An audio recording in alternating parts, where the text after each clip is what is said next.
LoreWarrior Online. ZPH-1 Tarantula. Overview. The success of the GOL-3M Goliath prompted Korean enterprises to take another look at four-legged mech designs. In an effort to avoid the problems shown by the poorly regarded Scorpion, the designers decided on an entirely new purpose for the quad chassis. Intended to serve as a light recon mech, the Tarantula is the first four-legged design to mount jump jets. Capabilities. Korean designers took advantage of the stability and maneuverability provided by a quad chassis to build an extremely agile recon mech. The resulting design combined with squat, four-legged look of the Scorpion with the sleek lines in the Mercury.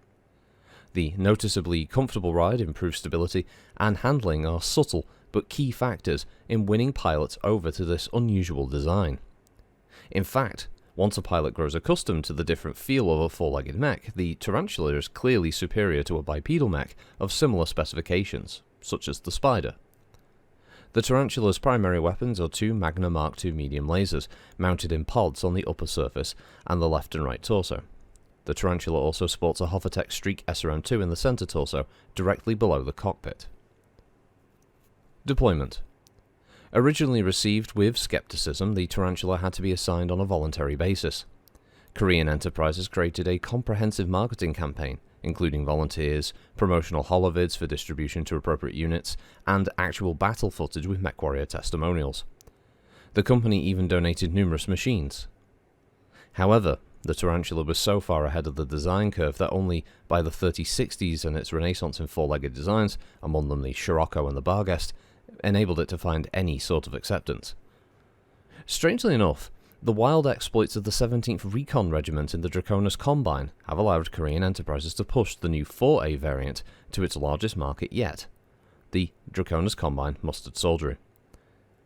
The DCMS High Command grudgingly accepted the Tarantula's potency and recently assigned numerous machines to well-known units such as the Legion of Vega and the Proserpina Hussars. Korean is more than happy to exploit the irony that such an undisciplined mercenary group as the 17th Recon managed to create demand for this long-time albatross, much less in House Curi's straight-laced, generally anti-mercenary culture. Variants.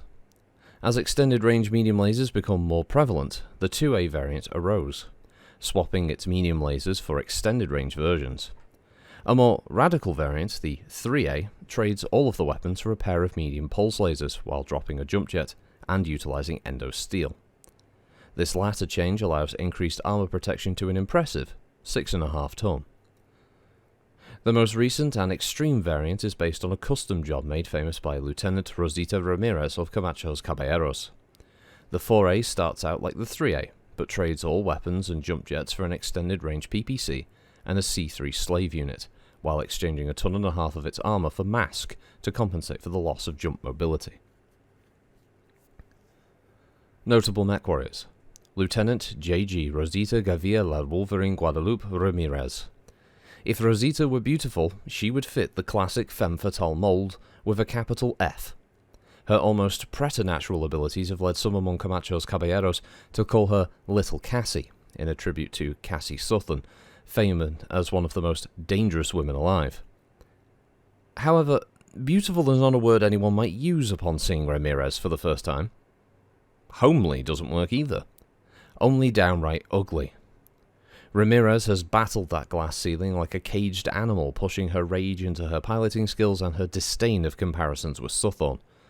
Her battle fury allowed her to survive the decimation of Force Commander Bar Kochba's battalion on Luzerne during the Ghost Bear Combine War, and won her grudging respect in the DCMS. She's even attained limited celebrity status for her refusal to give up despite all odds. Recruit Jacob Nelson. Though unhappy with his current ride, Jacob is well aware of the alternative. After the pounding taken by the Dragon Slayers on Mogirod and then Conquista, he's lucky not to be dispossessed. Despite the improved performance of his Tarantula 3A, he can't shake the negative impression of the original design spouted by so many MechWarriors, and can't wait to down and capture a real mech. Ah, the Tarantula. I always love how the writers always seem to crap on quad designs, but the Tarantula is one of the It's a good one. It's not the best one in my opinion. I still think the Scorpion's the best quad mech that they ever made in BattleTech, but the Tarantula is cool. And for many of you who played MechWarrior 2 back in the day, it actually shows up for some reason. I can't quite remember what the storyline reason is, but yeah, there's a Tarantula in that. In one of the missions, I think you find it like it's hiding powered down in a cave, and then you have to escort it. Really random, and it was a pity you never got to pilot it. I think it might have done later on. There might have been a later re-release that gave you access to the Tarantula. But it was it's a great little mech. It's 25 ton again, just like the Dart was the previous week. And it's walk 8, run 12, jump 8. It's pretty good. It's got double heat sinks, which really I mean the heat sinks are mainly there to handle the fact that you'll probably be spending most of your time like jumping across the map because you're generating 8 heat, and then your 2 medium lasers are going to be generating, like, you know, another 6, so it's not too bad. But if it just walks or it runs somewhere, it can fire all of its weapons and easily handle the heat. So it's pretty good. I always liked the Tarantula. It's a cool little design, and yeah, and you got some of the other models there as well, so it's a pretty interesting little write-up for it. It's a good upgrade. But that's all for this week. Thank you everybody for listening. Hope you have a good week. I'll see you next time. Bye bye.